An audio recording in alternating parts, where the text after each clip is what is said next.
I save $70,000 a year by choosing to rent rather than own the property that I live in, which is worth more than $2 million.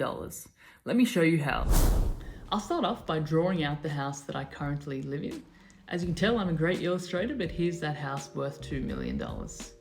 Now, to best compare and find out how I actually end up saving $70,000 over a year by choosing to rent rather than own, firstly, I'll be listing out all the different kinds of expenses incurred by owning a property versus renting that very same property. So starting off with interest, assuming that I've taken out a mortgage to purchase the house worth $2 million, there'll obviously be interest to be paid on the mortgage. Second is council rates, which are essentially a local government tax for owning a property in any given area. Third is insurance, which is building and content insurance that you need to take out to protect your home, and it's normally a requirement of a bank if you've taken out a mortgage with them. Fourth is repairs, and fifth is water rates. Moving on to renting. Now, firstly, obviously the main expense you'll be incurring is the rent that you pay per week. And second and lastly is the electricity, the gas, essentially the utilities that you use up every day. That is essentially all the different types of expenses that you'd be incurring for owning rather than renting the property.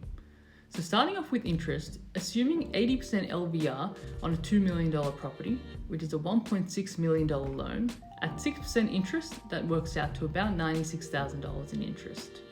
Next, council rates, assuming for a $2 million property, comes out to about $4,000. Insurance, we're assuming at around $3,000.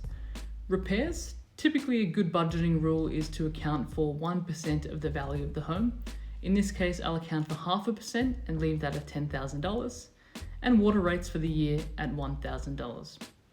As you can tell, that comes out to $114,000 as the cost being incurred by choosing to own the property that I live in. Note that that's not even accounting for the principal repayments on the loan that would actually be incurred. Moving on to renting, at $800 a week, rent comes out to around $42,000 for the year, and electricity for the year comes out to around $2,000.